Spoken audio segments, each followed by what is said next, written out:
પ્રકરણ 4 ડોક્ટર અને સમાજ. વિશ્વનું સૌથી જટિલ યંત્ર શરીર છે. શરીરની રચના એટલી બધી અટપટી, આશ્ચર્યજનક તથા પૂર્ણ વ્યવસ્થિત છે કે જો કોઈ એકમાત્ર શરીર રચનાનું અધ્યયન કરે તો તેને તેની પાછળ રહેલા અદ્ભુત સ્થાપત્યનું ભાન થવા લાગે. શરીર એ કોઈ અકસ્માત નથી, પણ પૂર્ણ વ્યવસ્થિત યોજનાપૂર્વકની સંરચના છે. મારો અનુભવ છે કે ડોક્ટર ભાગ્યે જ નાસ્તિક હોઈ શકે, કારણ કે તે વધુ ને વધુ પરમેશ્વરની અદ્ભુત રચના સાથેના સતત સંપર્કમાં રહેતો હોય છે. ન જાણનાર કરતા જ્ઞાતા જ્ઞાનની ગહનતા જાણી જાણીને વધુ આશ્ચર્યચકિત થતો હોય છે. ડોક્ટર પણ કુદરતની આ અજબ રચના, તેના નિયમો તથા તેની રક્ષા વ્યવસ્થાને જેમ જેમ ઊંડાણથી સમજતો જાય છે તેમ તેમ તે વધુ ને વધુ આશ્ચર્યચકિત અને આસ્તિક થતો જાય છે. એક પ્રોફેસર કદાચ નાસ્તિક હોઈ શકે, કારણ કે તેનું વાંચન પુસ્તકોનું તથા મનન બૌદ્ધિક કસરતોનું હોય છે, જ્યારે ડોક્ટર પુસ્તકોના જોરે નહીં પણ પ્રત્યક્ષ દર્શનથી નિર્ણય ઉપર પહોંચતો હોય છે. બુદ્ધિ જીવન વિકાસ માટેનું મહત્વનું તથા અનિવાર્ય તત્વ હોવા છતાં પણ માત્ર બુદ્ધિથી બધું પામી શકાતું નથી. બુદ્ધિને જો આસ્થાનો આધાર ના હોય તો તે એટલે કે બુદ્ધિ જીવનને અસ્થિર અને દિશાશૂન્ય બનાવી દેતી હોય છે. તર્કશક્તિનું પૂર્ણ મહત્વ હોવા છતાં પણ તર્કથી જીવન પૂર્ણ થતું નથી. જીવનની આવશ્યકતાઓના ક્ષેત્રમાં તર્ક બહુ નાનું સ્થાન ધરાવે છે. એટલે જીવન તથા જીવન દ્રષ્ટિને માત્ર તાર્કિક ભૂમિકા સુધી જ સીમિત ના કરી શકાય. જો કે તર્ક વિના જીવન જડ બની જવાનો ભય રહે છે. એટલે તર્ક પણ જીવન માટે મહત્વનું તત્વ છે. તેનો સ્વીકાર કરવો જ જોઈએ, પણ માત્ર તર્ક જ સર્વસ્વ ના બની જાય તેની સાવધાની રાખવા માટે તેની મર્યાદા કે સીમાનો સ્વીકાર પણ જરૂરી છે. એક વિધવા બાઈનો બહુ લાડકોડથી ઉછરેલો એક જ પુત્ર હતો. ઘણા આનંદ અને ઉમંગથી તેને પરણાવી માતા કૃતકૃત્યતા અનુભવતી હતી. લગ્ન થયાને હજી 10-20 દિવસ થયા હશે. પુત્ર જમવા બેઠો છે. દાળના પ્રથમ સબડકામાં જ તેનું મોઢું ચડી ગયું. તે રાડ પાડી ઉઠ્યો, માં, કોણે આવી દાળ બનાવી છે? દાળનો સ્વાદ બરાબર ન હોવાથી તે બરાડી રહ્યો હતો. જરા પણ વ્યગ્ર થયા વિના માતાએ શાંતિથી જવાબ આપ્યો, બેટા, દાળ મેં નથી બનાવી. બસ આટલું સાંભળતા જ પુત્રને સમજાઈ ગયું કે દાળ તો તેની વહાલી પત્નીએ બનાવી છે. આવું ભાન થતાં જ કુપિત ચહેરો આહલાદિત ચહેરામાં બદલાઈ ગયો અને મોટા મોટા સબડકા લેતા લેતા કહેવા લાગ્યો, વાહ વાહ, શું સરસ દાળ થઈ છે. રોજ એક વાડકીમાં જ પૂરું ભોજન કરનાર 4 વાટકી દાળ પી ગયો. આજની દાળના સ્વાદમાં પદાર્થોનું નહીં પણ લાગણીનું પ્રાધાન્ય હતું. વસ્તુના સ્વાદ ઉપર મનનો સ્વાદ પ્રભુત્વ ધરાવતો હોય છે. સ્વાદિષ્ટતમ ભોજન પણ જો શત્રુના ઘરનું હોય તો તે ઝેર જેવું લાગે છે, જ્યારે સ્નેહીજનનું લુખ્ખું ભોજન પણ રસતરબોળ લાગે છે. પેલા છોકરાને દાળના સ્વાદની અનુભૂતિ કરાવનાર બૌદ્ધિક ક્ષેત્ર નહીં પણ લાગણીનું ક્ષેત્ર હતું. એટલે તર્કની આવશ્યકતા તથા મહત્તાને તેની સીમા રેખાઓમાં જ સ્વીકારવી રહી. આ જ નિયમ લાગણી ક્ષેત્ર માટે પણ કહી શકાય. લાગણીનું ક્ષેત્ર પણ જો પૂરા જીવન ઉપર ફરી વળ્યું હોય તો એવી વ્યક્તિ ભાગ્યે જ સુખી થઈ શકે તથા ભાગ્યે જ નિશ્ચિત વ્યવસ્થિત મહત્વપૂર્ણ જીવન જીવી શકે. લાગણીઓની અસ્થિરતા, ઉભરાપણું તથા ઘણી વખત આંધળાપણું જીવનને પાયમાલ પણ કરી શકે છે.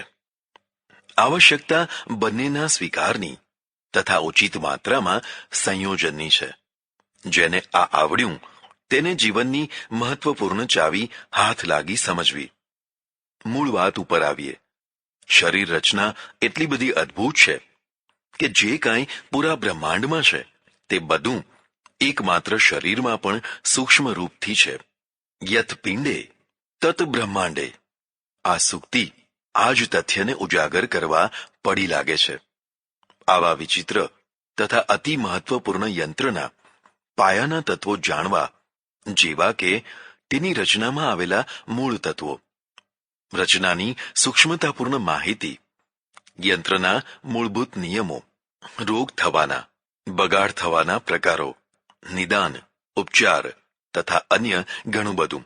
એટલું બધું કે જેની ઇતિ આટલા બધા ગ્રંથો રચાયા પછી પણ નથી થઈ શકી. તે શરીર સંબંધી વિજ્ઞાન.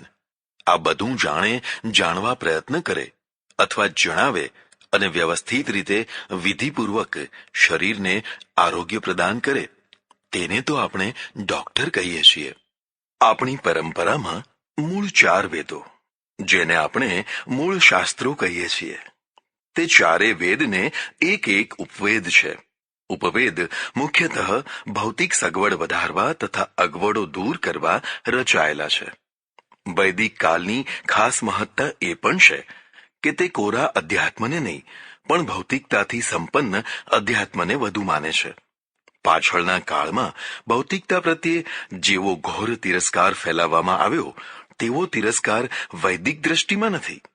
ભૌતિક સમૃદ્ધિ જો ધર્મથી વધતી હોય તો તે અભિશાપ નથી, આશીર્વાદ છે. અભિશપ્ત તો દારિદ્રતા છે.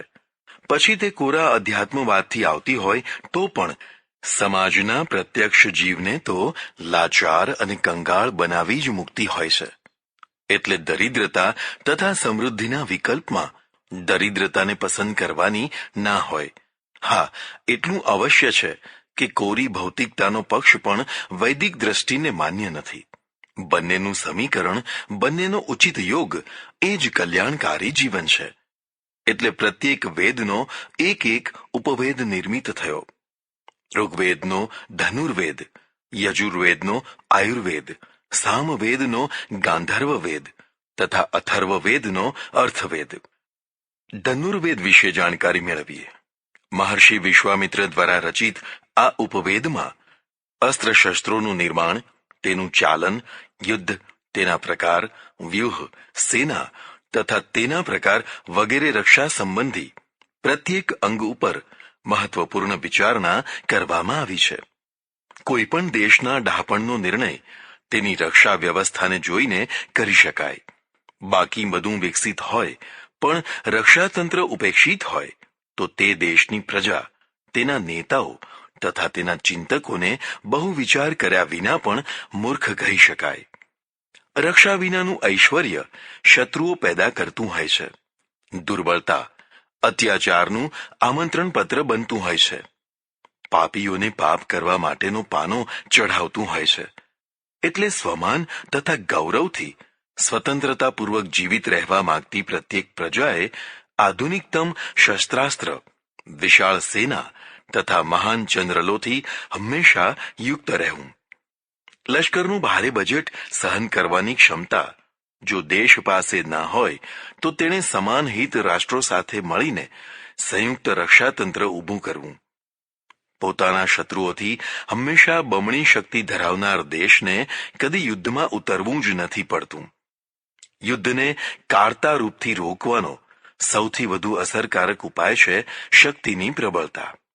શક્તિહીન દેશ ગમે તેટલા ડહાપણની કે આદર્શની વાતો કરે પણ તેથી યુદ્ધ અટકતું નથી. શક્તિહીનતા, ગેલછાપૂર્ણ આદર્શતા તથા પરિસ્થિતિની અભાનતા યુદ્ધને વધુને વધુ નજીક ખેંચી લાવતા હોય છે. શસ્ત્રાસ્ત્રની મહત્તાને ન સમજનાર મોટો વિદ્વાન પણ તરંગી કે શેખ ચલ્લી છે. પ્રજાની મહત્તા મહાન એન્જિનિયરો, ડોક્ટરો, વિદ્વાનો, વૈજ્ઞાનિકોની સાથે સાથે મહાન જનરલો એટલે કે સેનાપતિઓ પેદા કરવાથી થતી હોય છે. દુઃખની સાથે કહેવું પડે છે કે આપણે આ સત્યને જુદી જુદી રીતે હળધૂત કર્યું છે. પરિણામે આપણે પોતે જ હળધૂત થયા છીએ તથા થઈ રહ્યા છીએ. ગાંધર્વ વેદ જીવનની મહત્તમ ચેતના હૃદયમાં છે. હૃદય એટલે ઉર્મિઓ, લાગણીઓ, જે અતિશય કોમળ છે. આવા કોમળ તત્વને પ્રફુલ્લિત કરવા કોમળ વિદ્યાની જરૂર હોય. એટલે સામવેદના ઉપવેદ ગાંધર્વ વેદની રચના થઈ. દક્ષિણ ભારતના મહાન ઋષિ ભરત મુનિ વગેરે સંગીત, નાટક તથા કલા તત્વને પ્રકાશિત કરવા પ્રયત્ન કર્યો. જાત જાતના વાજિંત્રો, સ્વરો, સ્વર રચના, છંદો, નાટ્ય તત્વ, અભિનય વગેરે અનેક મનોરંજન સાથે સાથે જ્ઞાનપ્રદાયક વિદ્યાનો સમુચ્ચય કર્યો. પરિણામે પ્રજાજીવન કઠોર કર્કશતાથી થોડા ઘણા અંશમાં પણ કોમળતાનો અનુભવ કરે.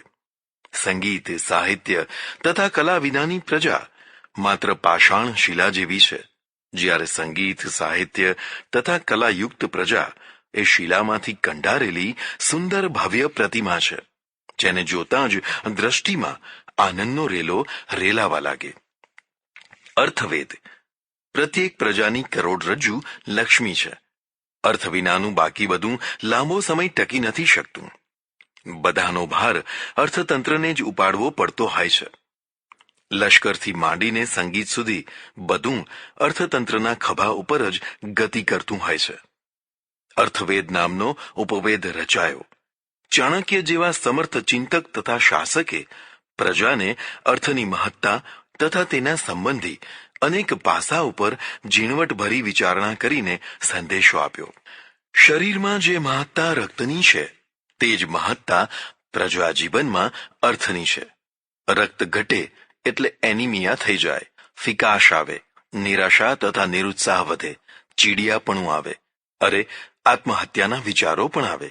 બસ આવી જ રીતે પૂરી પ્રજા કે દેશનું અર્થતંત્ર એનિમિયાયુક્ત થઈ જાય એટલે પ્રજાની પણ આવી જ દશા થાય.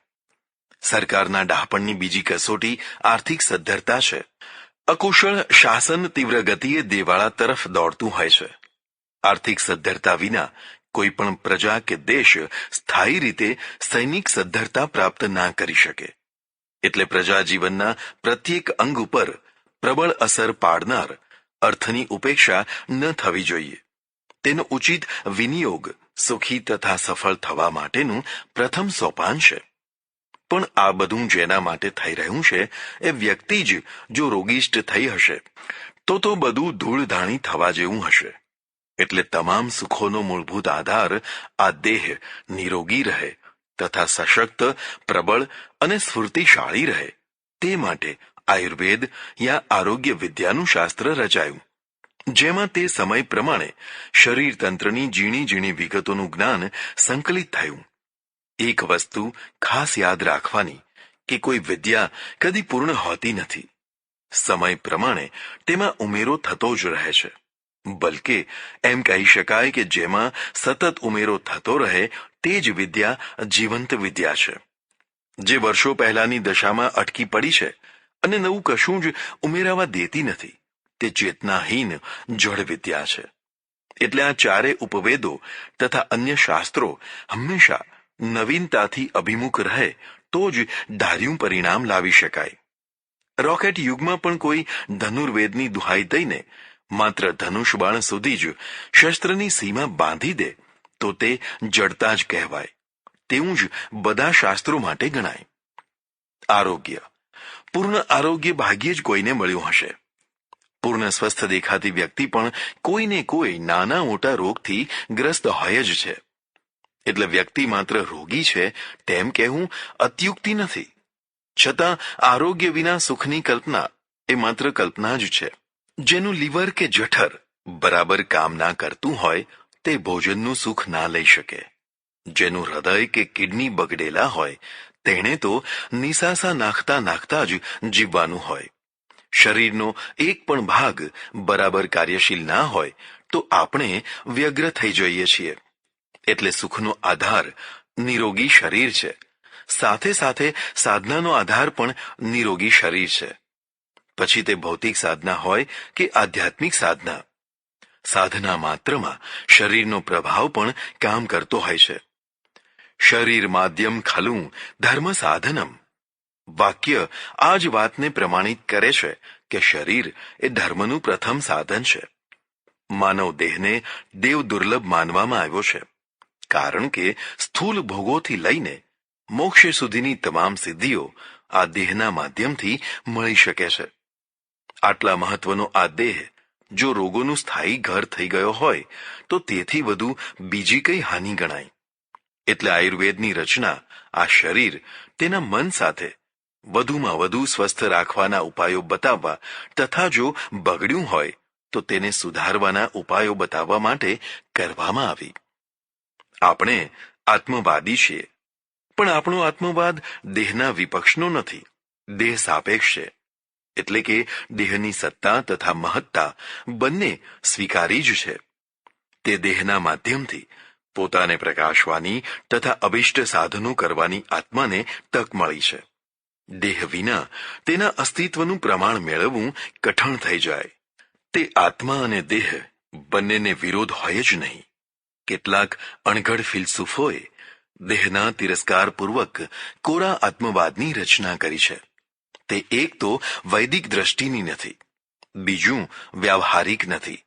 આત્માની સત્તા તથા તેના કલ્યાણ માટે દેહનો તિરસ્કાર કરવો એ બુદ્ધિહીનતા છે.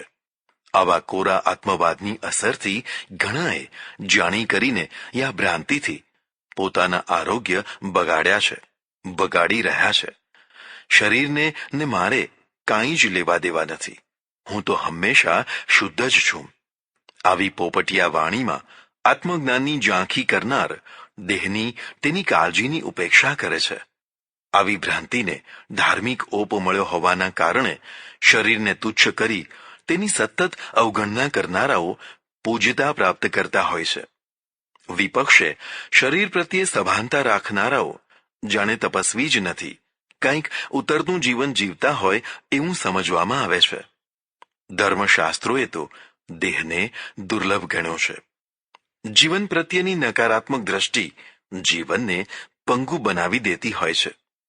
આત્મવાદ પણ જો એ જીવન સાથે સુસંગતિ ના કરી શકે, માત્ર વિસંગતિઓ જ સર્જ્યા કરે, તો એ જીવનને પંગુ તથા કંગાળ બનાવવાનું જ કામ કરતો જણાશે. આપણો આત્મવાદ નકારાત્મક નથી. ભોગોથી માંડીને યોગ સુધી તથા મોક્ષ સુધી તેની સુસંગતિ છે. દેહ પ્રત્યેના અતિશય મોહથી બચવા માટે દેહની અનાસક્તિ બતાવી છે. અનાસક્તિ એટલે ઉપેક્ષા નહીં, મોહની નિવૃત્તિ. ઉપેક્ષામાં તો મોહની નહીં પણ કર્તવ્યની નિવૃત્તિ થતી હોય છે. કર્તવ્યની નિવૃત્તિ એટલે ધર્મની નિવૃત્તિ. આમ ધાર્મિક માણસો જ વ્યામોહવશ ધર્મ માટે ધર્મની નિવૃત્તિ કરી બેસતા હોય છે. શરીર પ્રત્યે આટલી સભાનતા દર્શાવવાનું કારણ કોરા આત્મવાદની વિકૃતિથી બચવા માટેનું જ છે. શરીર પ્રત્યે મમત્વ કે આસક્તિ વધારવા માટેનું નથી. સમય આવે આ દુર્લભ દેહનો પણ હસતા હસતા ઉપસર્ગ કરી દેવો પડે તો કરી દેવામાં પાછી પાની ન થાય તે આપણી જીવન દ્રષ્ટિ છે. ઘણા એમ માનતા હોય છે કે પ્રત્યેક રોગનું કારણ પૂર્વજન્મના કર્મો અર્થાત પ્રારબ્ધના ઉદયથી આવેલા રોગો સહી લો તો તેટલા કર્મો ખપી ગયા ગણાય, એટલે ફરી ભોગવવા ન પડે. પણ જો તેને સહન કરવાની જગ્યાએ તેને અટકાવો કે તેનું નિવારણ કરો તો બાકી બચેલા કર્મો ફરી પાછા વ્યાજ સાથે ભોગવવા પડે. એટલે શાળપણ એમાં છે કે આવેલા રોગોને કશાય પ્રતિકાર વિના ભોગવી લેવા. આવું માનનારા મનાવનારા આ દેશમાં જ્ઞાની પુરુષોની શ્રેણીમાં ગણાય છે. એક સજ્જન વૃદ્ધ કોઈ વાર મારા આશ્રમમાં આવે. આત્મા વિશે ખૂબ જ ચર્ચા કરે. કોઈએ તેમના મગજમાં કોરો આત્મવાદ બેસાડી દીધેલો, એટલે તે કટ્ટર કોરા આત્મવાદી હતા. લોકો તેમની વાણીથી દૂર ભાગતા હતા. એમને ભરપેટ સાંભળનાર જ્યારે કોઈ શ્રોતા ના મળે ત્યારે મને શ્રોતા બનાવવા તથા અમાપ જ્ઞાનને ઠાલવવા તેઓ મારી પાસે આવી જતા. હું તેમનો શ્રોતા થઈ અન્ય મનસ્કતાથી તેમના ઉભરાને ઉભરાવા દેતો. કલાકોની વાગધારા વહાવ્યા પછી તેઓ માંડ ઘેર જવાનું નામ લેતા, અથવા એમ કહું કે યુક્તિ પ્રયુક્તિથી તેમને વિદાય કરવા પડતા, તો તે વધુ ઉચિત ગણાશે. આ ભાઈને આખા શરીરે ભયંકર દાદર એટલે કે દરાજ થયેલી. તેની ખંજવાળથી ત્રાસીને એકવાર દીન ભાવે તેમણે કોવાઈ ગયેલું શરીર મને બતાવ્યું. વલુરી વલુરીને ઉજરડાવાળું શરીર જોઈને ત્રાસ થઈ આવ્યો. મેં કહ્યું, અરે રે, આટલી હદે દાદર ફેલાઈ ગઈ છે તો તમે દવા કેમ નથી કરતા? આપણા દવાખાનેથી દવા લઈ જાઓ, જરૂર મટી જશે. મારી સલાહની અવગણના કરતા તેઓ બોલ્યા કે ના, કદાપી નહીં, દવા તો નહીં જ કરું. મુનિ સાહેબ, આ તો પૂર્વભાવની વેદના આવી છે, તે વેઠી લેવાની છે. જો અત્યારે નહીં વેઠું તો ફરી પાછી વેઠવી પડશે. એટલે હું તો કહું કે જેટલું કઈડવું હોય એટલું કઈડો. પૂર્વમાં હું તમને કરડ્યો હોઈશ, એટલે તમે બધા જંતુઓ બદલો લેવા આવ્યા છો તો ભલે કરડો. આવું કહીને જાણે પૂર્ણ જ્ઞાનની ભૂમિકા પ્રાપ્ત ના થઈ હોય તેવો ચહેરો બનાવ્યો. આવી વાતો મેં પૂર્વે પણ ઘણા લોકો પાસેથી સાંભળી હતી, એટલે મને નવાઈ ન લાગી. તેમની જ યુક્તિને તેમના તરફ પાછી વાળતા મેં કહ્યું કે અહો, આ જંતુઓ પૂર્વનો બદલો લેવા આવ્યા છે અને તમે તે ચૂકવી રહ્યા છો એમને? તો પછી વલુરી વલુરીને પેલા જંતુઓને મારવા યા બાધા પહોંચાડવી પણ બરાબર ન ગણાય. કારણ કે આટલા અંશમાં ફરી પાછા બહુ કરવા પડશે અને કર્મો ભોગવવા પડશે. માટે વલુરવાનું પણ સદંતર બંધ કરો. તેઓ થોડું ચોંક્યા, પછી બોલ્યા, ખરી વાત, પણ શું કરું, રહેવાતું નથી, એટલે ખણી જવાય છે. એકવાર ખણવાનું શરૂ કર્યા પછી હાથ અટકતો જ નથી, લોહી લોહી થઈ જવાય છે. મારી દવા કરવાની સલાહ તેમને ના ગમી.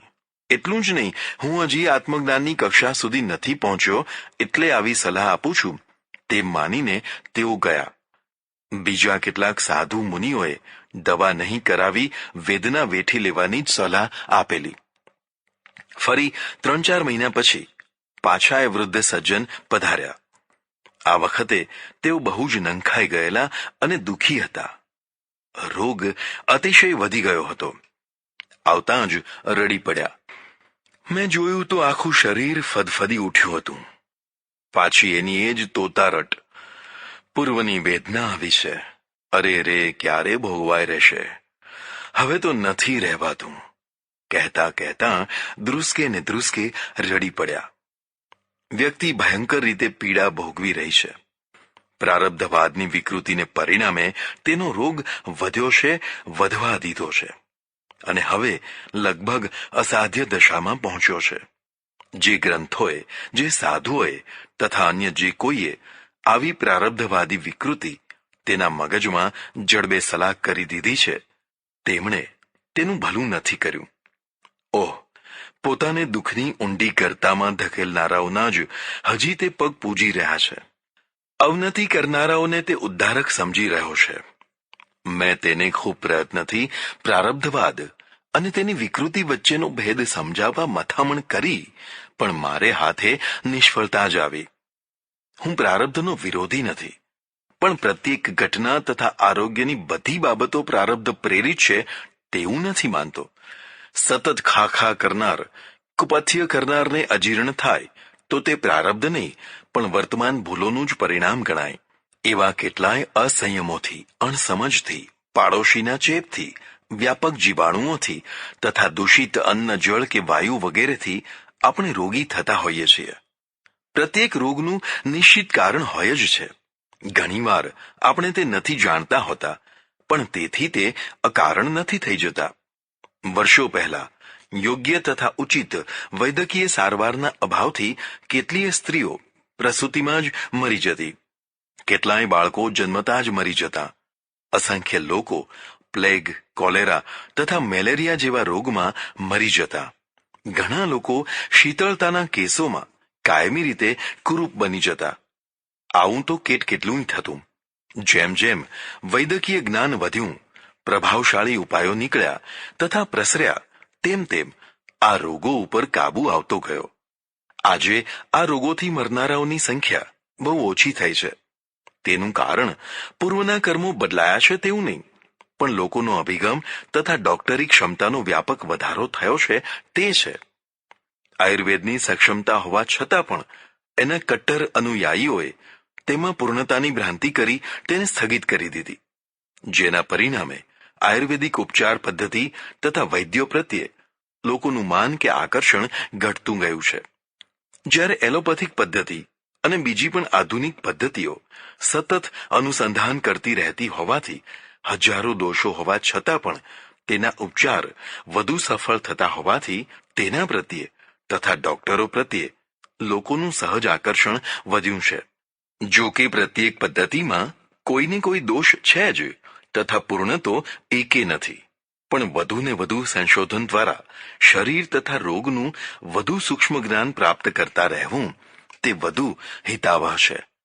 એલોપેથિકના વ્યાપક પ્રચાર પ્રસારમાં આ જ મહત્વનું કારણ છે. શરીરરૂપી અટપટી ફેક્ટરીનું સૂક્ષ્માતિ સૂક્ષ્મ જ્ઞાન ધરાવનાર તથા એને રિપેર કરી શકનારનું નામ ડોક્ટર છે.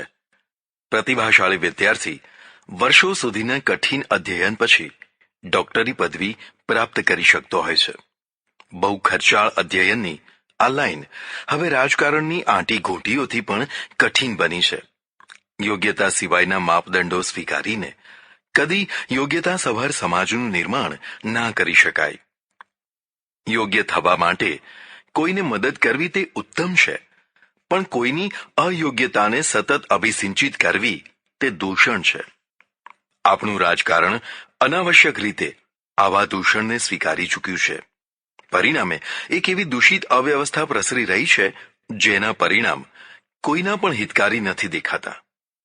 અતિભૂતકાળમાં યોગ્યતાનું એકમાત્ર ક્ષેત્ર જન્મજાત રીતે આપણે બ્રાહ્મણોનું માન્યું હતું. તેના પરિણામે બ્રાહ્મણવાદના ભયંકર દૂષિત પરિણામો આપણે જોયા છે. હવે એ જ ભૂલને વિલોમ તરીકે ફરી પાછી જન્મજાત કક્ષામાં લઈ આવીને આપણે ગુણપ્રધાન નહીં પણ જન્મપ્રધાન અહમતાને સ્થાપિત કરવાનું પાપ કરી રહ્યા છીએ. ભૂતકાળના દોષોને નીંદનારા વર્તમાનમાં એ જ ભૂલોનું પુનરાવર્તન કરી સમાજને અન્યાયી વાતાવરણમાં ઢકેલી રહ્યા છે. અક્ષમતાને સ્થાયી રીતે ક્ષમતાનું સર્ટિફિકેટ આપવાની પ્રક્રિયા ઓછામાં ઓછી આરોગ્ય, શિક્ષણ તથા રક્ષણના ક્ષેત્રમાં તો ના જ હોવી જોઈએ. આવા મહત્વના ક્ષેત્રોમાં તો યોગ્ય જ નહીં, યોગ્યતમ વ્યક્તિઓને જ સ્થાન આપવું જોઈએ. આ દિશામાં બાંધછોડ કરવી એટલે લોકો તથા રાષ્ટ્રના પ્રાણો સાથે બાંધછોડ કરવા બરાબર થયું. દુર્ભાગ્યવશ કાં તો આપણે આ તત્વની ગંભીરતાને સમજી શક્યા નથી, અથવા તો ક્ષુલ્લક સ્વાર્થો માટે સમજવા છતાં પણ આ અનિષ્ટકારી માર્ગને છોડી શકતા નથી. ડોક્ટરને જડ મશીનરીની મિકેનિકતા નથી કરવાની, પણ તેને તો ચેતન શરીરની મિકેનિકતા કરવાની છે. એટલે તેની ક્ષમતા સંદેહથી પર હોવી જરૂરી છે. જો કે પૂર્ણ તો માત્ર પરમાત્મા જ છે, એટલે કોઈ પણ ડોક્ટરને પૂર્ણ તો ન જ કહી શકાય. છતાં પોતાના ક્ષેત્રનું વિશિષ્ટ જ્ઞાન તો તેને હોવું જ જોઈએ. સૌથી વધુ મહત્વની વાત એ છે કે પોતાની જ્ઞાન સીમાનો તે પોતે જ્ઞાતા હોવો જોઈએ. પાટાપિંડી કરનાર વ્યક્તિ પણ જો પોતાની સીમાને જાણતો હોય તો સફળતાપૂર્વક કામગીરી બજાવી શકે છે. પોતાની શક્તિ કે સીમા ના જાણનાર પોતાના માટે તથા પોતાના સંપર્કમાં આવનાર માટે દુઃખોને જ આમંત્રતો હોય છે. ડોક્ટરે તો પોતાની શક્તિ સીમાનું ભાન રાખવું અત્યંત જરૂરી છે. યોગ્ય ડોક્ટરો હંમેશા જે કેસ પોતાની શક્તિ બહારનો હોય તેને સમય બગાડ્યા વિના યોગ્ય સ્થળે બદલી દેતા હોય છે. આ તેમની અક્ષમતા નથી, પણ પોતાની અક્ષમતાને સ્વીકારી લેનારી સક્ષમતા છે. કેટલાય ધંધાઓની સફળતા સાથે વ્યક્તિનો સ્વભાવ અનિવાર્ય રીતે સંકળાયેલો હોય છે. બધી યોગ્યતા હોવા છતાં પણ જો સ્વભાવ સારો ન હોય તો વ્યક્તિ નિષ્ફળ જતી હોય છે. ડોક્ટરની લાઇનમાં પણ તેની યોગ્યતાની સાથે તેનો હસમુખો સ્વભાવ ખાસ મહત્વ ધરાવે છે. જો કે ડોક્ટરને દિનભર ભિન્ન ભિન્ન પ્રકૃતિના તથા સ્તરના લોકો સાથે પનારું પડતું હોય છે. એવા લોકો કે જેમને વારંવાર સમજાવવા છતાં પણ દવાઓની બાબતમાં ઊંધું ચતું કરી નાખતા હોય છે. મને થોડો અનુભવ છે. વ્યક્તિને 8 દિવસની દવા આપી હોય ને તે ત્રીજા જ દિવસે પાછો દવા લેવા આવે. ડોક્ટર કહે કે તને તો 8 દિવસની દવા આપી હતી, ત્રીજા જ દિવસે કેમ આવ્યો? તો કહે કે સાહેબ, રોગને જલ્દી મટાડવા બધી દવા ખાઈ ગયો. ડોક્ટર કહે કે પણ તું મરી ન ગયો તેટલું સારું થયું. ઘણા દર્દીઓ સવારની દવા સાંજે, સાંજની સવારે, ખાધા પછીની પહેલા તથા પહેલા લેવાની દવા ખાધા પછી લેતા હોય છે. વારંવાર સમજાવી મોકલો તો પણ તે કાંઈ ઊંધું છતું તો કરી જ બેસે. સમયની બાબતમાં પણ એવું જ થતું હોય છે. પોતાની સગવડે જ આવે અથવા બોલાવે. ડોક્ટરની પ્રતિકૂળતાનો કાંઈ જ વિચાર ન કરે. આવી સતત પ્રતિકૂળ પરિસ્થિતિમાં જીવનાર વ્યક્તિનો સ્વભાવ ચીડિયો તથા અસહિષ્ણુ થઈ જતો હોય છે. વાતમાં મગજ ગુમાવી દેવાનું બનતું હોય છે. એના પરિણામે ડોક્ટર દર્દીઓથી અળખામણો થતો જાય છે. આ બધી ધંધાકીય અગવડોને ધીરજ તથા સહનશક્તિ ભર્યા સ્વભાવથી જ દૂર કરી શકાય છે. ઘણીવાર ડોક્ટર કોઈ મનોરંજનના મૂડમાં હોય, તો ઘણીવાર તીવ્ર ઊંઘમાં હોય, તો કોઈ વાર સગા સંબંધીઓના વ્યવહારમાં હોય. દર્દીઓ તેની તન્મયતાને વિના નોટિસે જગજોરે છે. પરિણામે ડોક્ટર વધુ આક્રોશનો શિકાર બને છે. હા, આ બધી હજાર અગવડોની પાછળ પણ જો પ્રચુર આર્થિક લાભ થતો હોય તો ઘણાને કશી ફરિયાદ નથી રહેતી. પ્રત્યેક ધંધા સાથે થોડા ઘણા અંશમાં માનવતા સંકળાયેલી રહેતી જ હોય છે. એટલે ધંધાની એક દ્રષ્ટિ માનવતાના અંશ તરફ પણ રહેવી જરૂરી છે. માનવતાની ઉપેક્ષા કરીને યા સરાસર દ્રોહ કરીને ધંધો કરનાર શૈતાન છે. તેમની હોશિયારી તથા ચાલાકી માનવ જીવન માટે વિષ છે. મને અમેરિકાના એક ભાઈએ કહ્યું કે મેં એકવાર એક સ્ટોર્સમાંથી એક સૂટ ખરીદ્યો, પછી બહાર જ જઈ આવ્યો. લગભગ 6 મહિના પછી હું પેલા સૂટ સાથે સ્ટોર્સમાં ગયો. સૂટ નથી ગમતો એટલે બદલી આપવા જણાવ્યું. સંચાલક ભાઈએ એક પણ શબ્દ બોલ્યા વિના મને તરત જ સૂટ બદલી આપ્યો. હું આનંદિત થતો પાછો ફર્યો. મારા આપેલા સૂટનું શું કરશે તે જાણવા પ્રયત્ન કર્યો તો જાણવા મળ્યું કે પહેરેલા વસ્ત્રોને ફરી વેચવામાં નથી આવતા. તેને કંડમમાં કાઢી નાખવામાં આવે છે.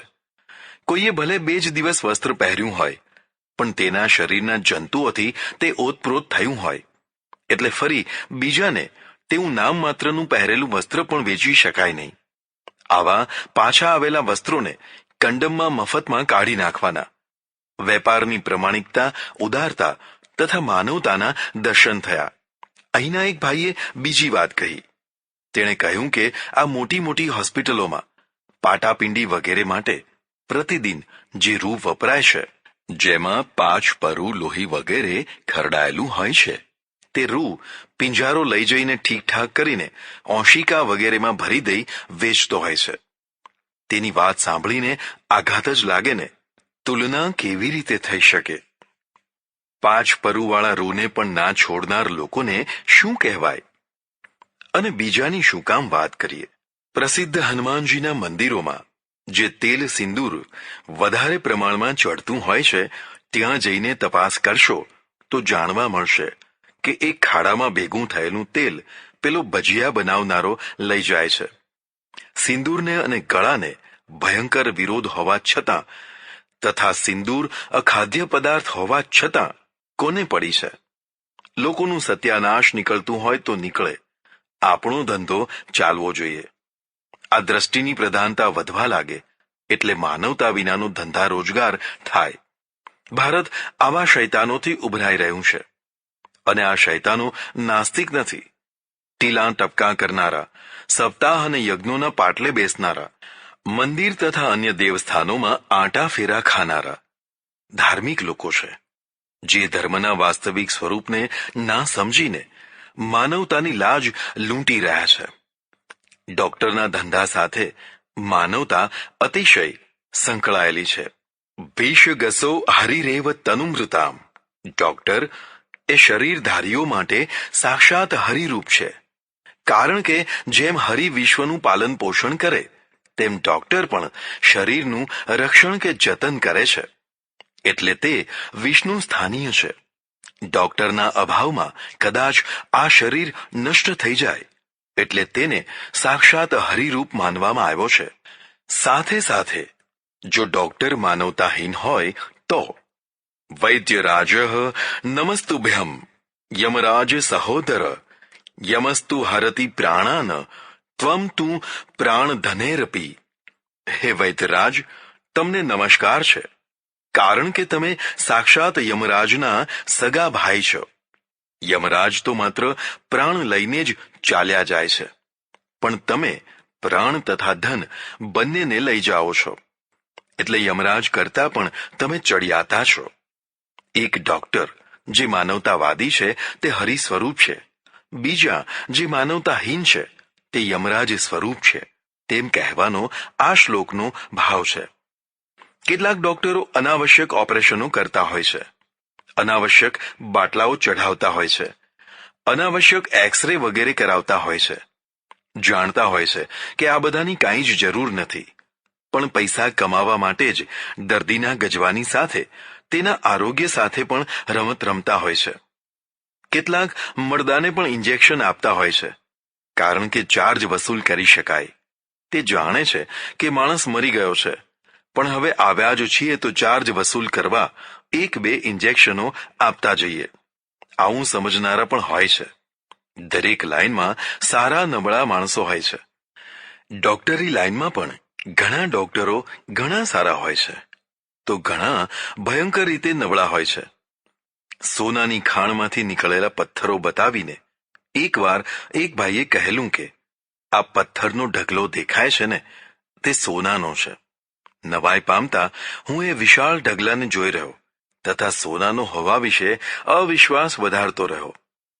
મારી અવિશ્વાસુ દ્રષ્ટિને જોઈને પેલા ભાઈએ કહ્યું કે આટલા મોટા ઢગલાને પ્રોસેસ કરવામાં આવશે એટલે માંડ 2-3 તોલા સોનું નીકળશે. પેલા ભાઈના સ્પષ્ટીકરણથી કંઈક સમાધાન થયું. તમે તો કહેતા હતા કે આ સોનાનો ઢગલો છે, આ તો પથ્થરનો નીકળ્યો. મેં કહ્યું, ના ના, મારું કહેવું બરાબર હતું. સોનું પથ્થરોમાં અટવાઈ ગયું છે. 2-3 તોલા સોનું મેળવવા માટે સેંકડો મણ પથ્થરો ફોડવા પડે, વાટવા પડે. તેમણે વધારે ચોખવટ કરી. જે નિયમ સોના અને પથ્થરોનો છે તે જ નિયમ સારા માણસ તથા નબળા માણસોનો પણ છે. દરેક સ્થળે સારા માણસો છે, પણ તે પથ્થરોમાં અટવાયેલા છે. કોઈ પ્રોસેસ કરનાર માણસ જ પથ્થરમાંથી સોનું કાઢી શકે. મેં એવાય ડોક્ટરો જોયા છે જે દર્દીને મફત દવા આપે, સાથે જરૂર જણાય તો ભાડાના તથા દૂધ પીવાના પૈસા પણ આપે. આવા માનવતાવાદી ડોક્ટર ધન, યશ તથા આત્મકલ્યાણ ત્રણેય કમાતા હોય છે. ગરીબ દર્દીઓને મફત દવા આપવાથી ડોક્ટરને નુકસાન નથી થતું, લાભ જ થાય છે. કારણ કે સામાન્ય સસ્તી દવાઓ પણ એ જ કામ કરતી હોય છે જે બહુ મોંઘી દવાઓ કરતી હોય છે. ઘણા લોકોને દવાની અસર કરતાં તેના બિલની વધારે અસર થતી હોય છે. બિલ જોઈને પ્રભાવનો આંક કાઢનાર દર્દીઓને જેમ બિલ ભારે તેમ દવાનો પ્રભાવ વધારે જણાતો હોય છે. ઓછા મૂલ્યની કે મફતની દવા તો તેમને અસરકારક લાગતી જ નથી હોતી. આવા લોકો માટે ડોક્ટર બિલનો આંકડો મોટો કરે તો બરાબર, પણ અસરકારકતા તો સસ્તી દવાઓમાં પણ તે જ હોય છે. એટલે આવી સસ્તી દવાઓ જો મોંઘી ના પોષાય તો પ્રતિદિન 2-5 દર્દીઓને પ્રેમથી આપે તો આ દર્દીઓ એક તો તેને ભગવાન જેવા માનશે, આશીર્વાદ આપશે, સાથે સાથે બહોળો પ્રચાર કરશે કે ભાઈ આ ડોક્ટર બહુ સારા છે હો. પેપરમાં જાહેર ખબર આપવાથી જે પ્રચાર થતો નથી તે 2-4 એપીસી આપવાથી થઈ શકે છે. બિઝનેસ ટ્રીકની રીતે પણ આવી ઉદારતા હિતકારી છે. પણ જો ખરેખર માનવતાની દ્રષ્ટિએ આવી ઉદારતા થતી હોય તો ડોક્ટરના આંતરિક જીવનને અતિશય સુખ શાંતિ તથા સાત્વિકતા આપનારી બની શકે. પ્રત્યેક ધંધો 2 પૈસા કમાવા માટે થતો હોય છે, એટલે કોઈ 2 પૈસા કમાય તો તેમાં ખોટું નથી. ડોક્ટર થવા માટે મેડિકલ કોલેજના પ્રવેશ દ્વારથી છેક સુધી ઢગલાબંધ ખર્ચા કર્યા પછી વ્યક્તિ ડોક્ટર થઈ શકતી હોય છે. વળી અનેકવિધ સાધનો પાછળ ખર્ચ કરવું પડતું હોય છે. આટલું બધું કર્યા પછી બધા જ ડોક્ટરો સફળ ડોક્ટરો નથી થઈ શકતા હોતા. ઘણાને માખીઓ ઉડાડતા જ દિવસ પસાર કરવો પડતો હોય છે. એટલે ડોક્ટર કમાય તે સામે વાંધો ના જ હોય, પણ મારે તમને એક ખાસ વાત કહેવાની છે. 100 પૈસા લઈને તમે લોકોનું 125 પૈસાનું કામ કરો તેવું હું નથી કહેતો. મારું તો એ જ કહેવું છે કે 100 પૈસા લઈને 99 પૈસાનું કામ ના કરો. પૂરેપૂરા 100 પૈસાનું તો કામ કરો જ. ઘણા તો 50 પૈસાનું પણ કામ નથી કરતા હોતા. આ પાપ છે. આ રીતે કમાવાની પદ્ધતિ નિષ્પાપ જીવન નહીં આપી શકે, અને નિષ્પાપ જીવન વિના આંતરિક સુખ સ્વપ્ને પણ સુલભ નહીં થાય. એટલે કમાવાની બાબતમાં પણ કંઈક આદર્શો, કંઈક મૂલ્યો તો હોવા જ જોઈએ. માત્ર લૂંટ જ ચલાવવી એ ડહાપણની નિશાની નથી. તેને ઉચિત તથા યોગ્ય માર્ગદર્શન આપવું તે પોતાના માટે પણ લાંબા ગાળે હિતકારી છે. એક ડોક્ટરને હું જાણું છું. તે પ્રત્યેક પ્રસૂતિના કેસમાં જટ દઈને ઓપરેશન કરી નાખવાની જ સલાહ આપે છે. કુદરતી રીતે જે શક્ય ના રહ્યું હોય તેના માટે ઓપરેશન થાય તો તે વાંધાજનક ના ગણાય. તેવું ઓપરેશન કરવું જ જોઈએ. પણ જેમાં કશી જ આવશ્યકતા ના હોય ત્યાં પણ માત્ર પોતાના લાભ ખાતર સ્ત્રીના અત્યારના તથા ભવિષ્યના જીવન સાથે ખેલ ખેલવાની દાનત થતી હોય તો તેને બદદાનત જ કહેવાય. અંતે આવા માણસોની છાપ હલકી વૃત્તિવાળા તરીકેની ઉપસી આવતી હોય છે. કદાચ બીજા ડોક્ટર કરતાં થોડું વધારે કમાય તો પણ યશ વિનાનું તિરસ્કૃત જીવન તેને હાનિ જ પહોંચાડતું હોય છે. એકવાર ઇંગ્લેન્ડના કોઈ કબ્રસ્તાનને જોવા જવાનું થયું. કબ્રસ્તાનની સુંદર વ્યવસ્થા જોઈને પ્રભાવિત થયો. અંગ્રેજ એટલે વ્યવસ્થા, પૂર્ણ શિસ્ત, અને આપણે એટલે શું કહું, શરમ આવે છે. પૂર્ણ અવ્યવસ્થા અને પૂર્ણ અશિસ્ત. પછી તે લોકસભાની પવિત્ર ભૂમિ હોય, તીર્થભૂમિ હોય, નાથ દ્વારાનું મંદિર હોય કે ડાયરા, મુશાયરા કે મહેફિલ હોય, બધે જ અવ્યવસ્થા તથા અશિષ્ટ ના દેખાય તો પશ્ચિમમાં સૂર્ય ઉગ્યો ગણાય. હું જે સેમિટરી જોવા ગયો હતો તે સુંદર, વ્યવસ્થિત અને ચોખ્ખી. દરેક કબરને માથે થોડો ઊંચો પથ્થર હોય. તેના ઉપર મરનારનું નામ, હોબી, જન્મ અને મૃત્યુતિથિ વગેરે અંકિત હોય. એક કબર ઉપર મરનાર વ્યક્તિએ પોતાનો સંદેશો લખાવડાવેલો. તે આ પ્રમાણે હતો: હું સારો હતો. વધુ સારો થવા ડોક્ટર પાસે ગયો. તેમણે મને અહીં મોકલી દીધો. હું તથા સાથેના માણસો હસી પડ્યા. ડોક્ટરો ઉપર કેટલો મોટો કટાક્ષ હતો. સતત તથા અનાવશ્યક દવાઓનું સેવન આરોગ્યને સ્થાયી રીતે બરબાદ કરી નાખતું હોય છે. દિલ્હી તરફ જાઓ તો જગ્યા જગ્યાએ મોટા મોટા હકીમોના પોસ્ટરો જોવા મળશે. તાકત કી દવાના નામે લાખો લોકોને વધુ તાકાતવાળા થવા લલચાવીને અંતે તાકાતહીન કરી નીચોવી નાખવાના આ ગોરખ ધંધા ભારતમાં જ નહીં, લગભગ બધે જ ચાલતા હશે. અને રાતોરાત ભીમ જેવા બળવાન તથા કામદેવ જેવા સુંદર થઈ જવાના દીવા સ્વપ્નમાં રાજતા ભોળા પણ લોલુપ લોકો ઠગાતા જ રહેવાના. જેમ ડબલ સોનું કરાવવા જતાં સિંગલ સોનું પણ હાથમાંથી જતું રહેતું હોય છે, તેમ આ તાકાતના બાદશાહો પણ લોકોની તાકાતને ચટ કરી જતા હોય છે. સંસારમાં સૌથી વધારે સંખ્યા ડોક્ટરોની છે. ચોકશો નહીં, પ્રત્યેક વ્યક્તિ ડોક્ટર જ છે. અનુભવ કરજો, તમને સળેખમથી માંડીને કેન્સર સુધીનું કોઈ પણ દર્દ થયું હોય, જેટલા માણસો મળશે તે બધા જ કોઈને કોઈ દવા બતાવશે. આગ્રહપૂર્વક, સચોટતાપૂર્વક દવા બતાવશે. આ દવા તો જરૂર કરજો, જરૂર મટી જ જશે, એવી દ્રઢતાથી કહેશે. હું કોઈ વાર માંદો પડું અને લોકોને ખબર પડી જાય તો સલાહ સૂચનો સાથે જાત જાતની દવાઓ માટે ભારપૂર્વક આગ્રહ, અને કેટલાક તો દવાઓ જ બતાવીને, ખરીદીને, લાવીને એક મોટો સ્ટોર બનાવી દે. આટલી બધી ચિત્ર વિચિત્ર દવાઓ, સૌનો આગ્રહ કે આ દવા તો જરૂર લેજો. ફરી બીજા દિવસે પાછી ઉલટ તપાસ કે પેલી દવા લીધી હતી કે નહીં. મતી મૂંઝાઈ જાય કે શું કરવું. પ્રત્યેક વ્યક્તિ પોતાના સિવાયના બાકી બધાયના માટે, બધા રોગો માટે જાણે પૂર્ણ ડોક્ટર હોય તેમ લાગે છે. આમાંથી નીમ હકીમો પેદા થાય છે, જે અણઘડ અને અનાડીપણાથી લોકોના આરોગ્યને વધુ હાનિ પહોંચાડતા હોય છે.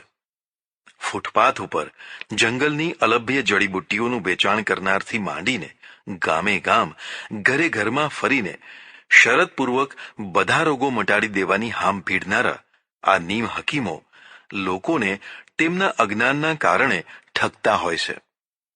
ભારત અંધશ્રદ્ધાળુઓનો દેશ છે એમ કહેવું ખોટું નથી. હું માત્ર અભણ લોકોની જ વાત નથી કરતો. ભણેલો વર્ગ પણ આમાંથી બાકાત નથી દેખાતો. ગાંધીનગર તથા દિલ્હી ઉપર તાંત્રિકો અને જ્યોતિષીઓની એટલી બધી પકડ વધી છે કે મોટા મોટા નેતાઓ તેમને પૂછી પૂછીને નિર્ણયો લે છે. ચૂંટણીનું ફોર્મ ક્યારે ભરવું તે નિર્ણય પણ ચૂંટણી લડનાર પોતે નહીં, પણ પેલા તાંત્રિકો લેતા હોય છે, જેમની નિર્ણય શક્તિ આટલી હદે કુંઠિત થઈ ચૂકી હોય તે રાજ્યની લગામ હાથમાં લઈને પણ શું નિર્ણય લઈ શકવાના હતા. કદી પણ તમારી નિર્ણય શક્તિને કુંઠિત થવા ન દેશો. ભલે ભૂલો થતી હોય, એ ભૂલો જ કદાચ તમારા નિર્ણયોને વધુ પરિષ્કૃત કરશે. બુદ્ધિને ગીરો મૂકવા કરતા તેનો ભૂલ ભરેલો ઉપયોગ કરવો પણ હિતકારી છે. પ્રત્યેક વિદ્યાર્થી ભૂલોના અખાડાઓમાં અથડાઈને વિદ્વાન બનતો હોય છે. જે ભૂલોના ક્ષેત્રમાં પ્રવેશતો જ નથી તે શું ભલા કદી વિદ્વાન થઈ શકવાનો હતો? એટલે પરિસ્થિતિનો ક્યાસ કાઢવાની તથા તે પ્રમાણે સક્ષમ નિર્ણયો લેવાની શક્તિને ખીલવા દેજો.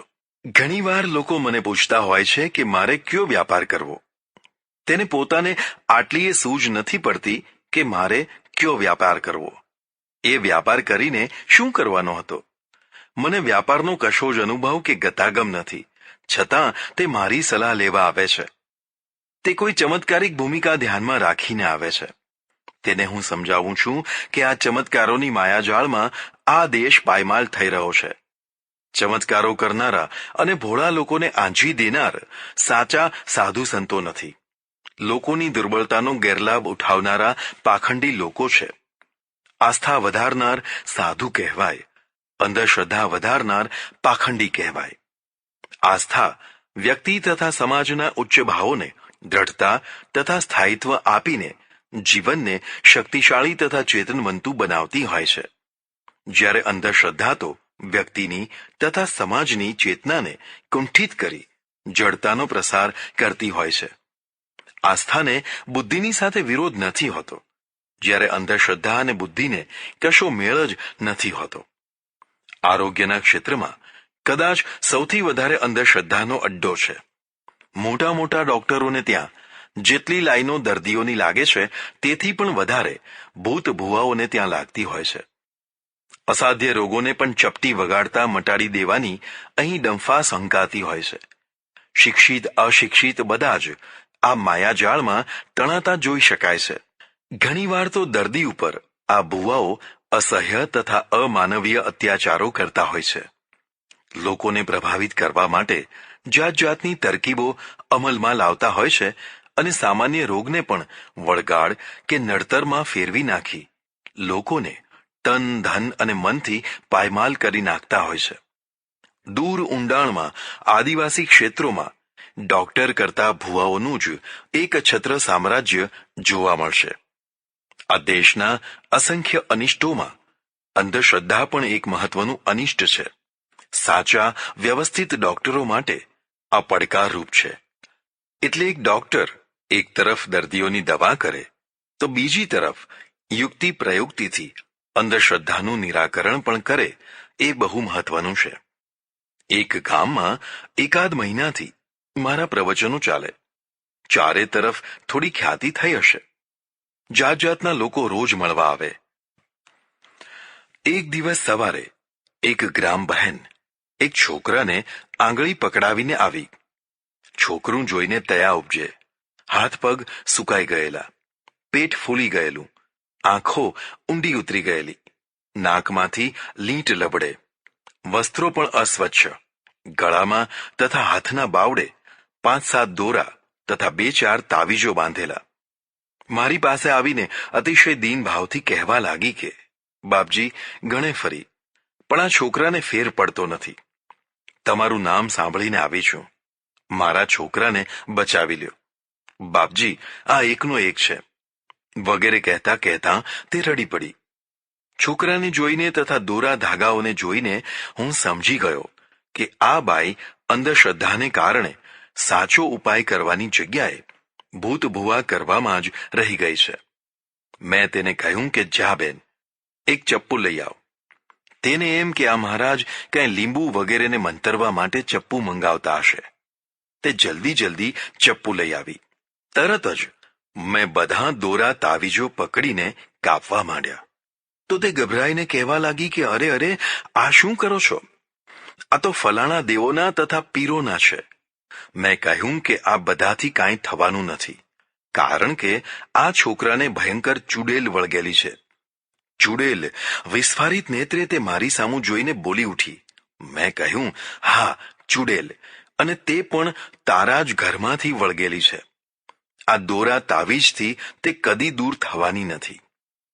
મારી વાત સાંભળતા જ જાણે એકદમ 4 વેદ અને 6 શાસ્ત્રોનું જ્ઞાન લાદી ગયું હોય તેમ હકારાત્મક માથું હલાવતા કહ્યું કે ખરી વાત બાપજી, ખરો રોગ તમે પકડ્યો. મારી સાસુ જે દિવસથી મરી ગઈ છે તે દિવસથી આ છોકરો માંદો પડેલો છે. તે સાજો થતો જ નથી. મુઈ રાંડ, જીવતા તો સુખે જીવવા ના દીધા, પણ મરીને સુખથી રહેવા દેતી નથી. તે પોતાની મૃત સાસુને ચુડેલ સમજીને હૈયા વરાળ કાઢી રહી હતી.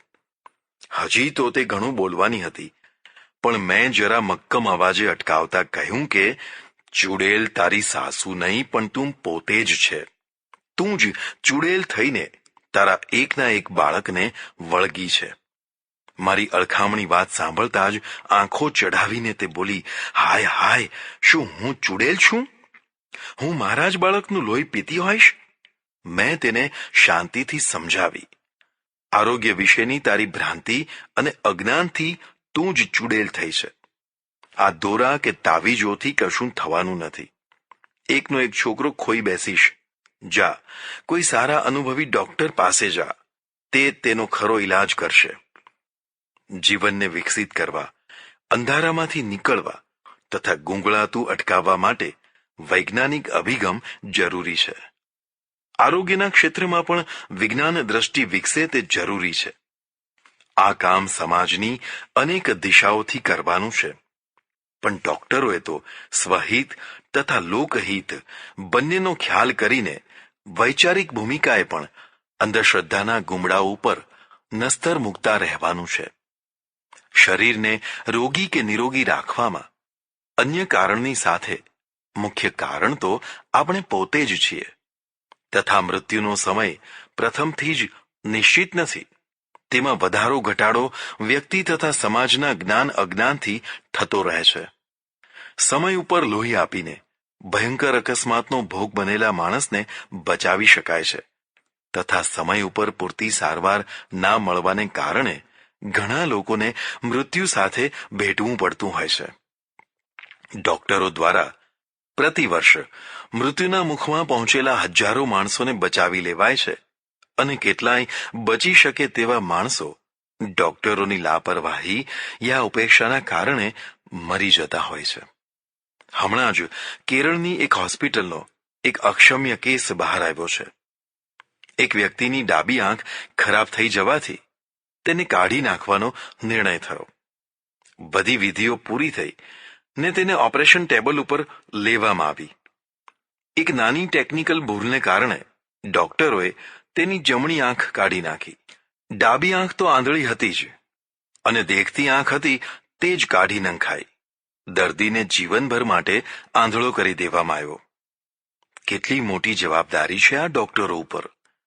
જો આ જવાબદારીની ગંભીરતા સમજવામાં ન આવે તો કેટલા નિર્દોષ લોકોને કેટલું બધું સહન કરવું પડે તેનો વાસ્તવિક ચિતાર જોવા મળે તો આપણે ધ્રુજી ઉઠીએ. ઓપરેશનોના ટાંકા પાકવાથી માંડીને ટાંકા લેતી વખતે ભૂલથી તેમાં કંઈક હથિયાર કે કોઈ વસ્તુનું રહી જવું તથા અન્ય ઘણું ઘણું થતું હોય છે. ડોક્ટરો સમાજનો પ્રતિષ્ઠિત તથા સંભ્રાત વર્ગ છે, એટલે જો તે પોતાના ધંધાનો તથા તેની અસરનો તથા પરિણામોનો ખ્યાલ રાખીને દર્દી સાથે સભાનતાપૂર્વક વર્તે તો પૈસા લઈને પણ તે હરિસ્વરૂપ છે. બંગાળના એક સમયના મુખ્યમંત્રી ડોક્ટર વિધાનચંદ્ર રોયની એક વાત કહી દઉં. બહુ ભલા તથા પ્રસિદ્ધ ડોક્ટર. તેમની પાસે એક નવો જ ડોક્ટર અનુભવ લઈ રહ્યો હતો. એકવાર મારવાડી શેઠાણી આવ્યા. માંડ માંડ સ્ટૂલ ઉપર ગોઠવાયા. ડોક્ટરે બધે સ્ટેથોસ્કોપ ફેરવતા છેવટે લમણા તથા માથા ઉપર ફેરવ્યું અને જાણે રોગ પકડાયો હોય તેવી મુખમુદ્રા કરીને તરત જ દવા લખવાની શરૂઆત કરી. પેલા શેઠાણીને બહુ જ સંતોષ થયો. તેમના ગયા પછી પેલા નવા રંગરૂટ ડોક્ટરે કહ્યું, સાહેબ, બધું તો ઠીક, પણ માથાને તપાસવામાં પણ તમે સ્ટેથોસ્કોપનો પ્રયોગ કર્યો તે મને ના સમજાયું. ખડખડાટ હસતા ડોક્ટર રોય બોલ્યા, જે ભણવામાં નથી આવ્યું તે પણ ભણવા જેવું હોય છે. આ શેઠાણી માથાની દર્દી છે તેની ખબર તો મને તરત જ પડી ગઈ હતી. એટલે નિદાન માટે નહીં પણ તેના સંતોષ માટે હું સ્ટેથોસ્કોપ ફેરવતો હતો. પણ દર્દ માથામાં હોય ને તમે છાતી કે ફેફસા ઉપર સ્ટેથોસ્કોપ ફેરવો તેનો શો અર્થ એવું તે સમજે. એટલે તેના જ વધુ સંતોષ માટે માથા ઉપર સ્ટેથોસ્કોપ ફેરવવું પડ્યું. જાણે ત્યાંથી રોગ પકડ્યો છે તેવી મુખમુદ્રા કરવી પડી. આ નિયમશાસ્ત્ર નહીં, વ્યવહારશાસ્ત્ર છે. ધંધા માટે નિયમશાસ્ત્રના જ્ઞાનની જેટલી જરૂર છે તેટલી જ વ્યવહારશાસ્ત્રના જ્ઞાનની પણ જરૂર છે. ઘણીવાર પ્રકાંડ વિદ્વાન પણ વ્યાવહારિક જ્ઞાન વિના નિષ્ફળ જતા હોય છે. પણ તમે બધા મારી આ વાત સાંભળીને જ બધાના માથા ઉપર સ્ટેથોસ્કોપ ફેરવતા ના થઈ જતા. રખે કોઈ સમજી લેતા કે વિધાનચંદ્ર રોય જેવા સિદ્ધ ડોક્ટર થવા માટેની આ ગુરુ ચાવી છે. ધન્યવાદ.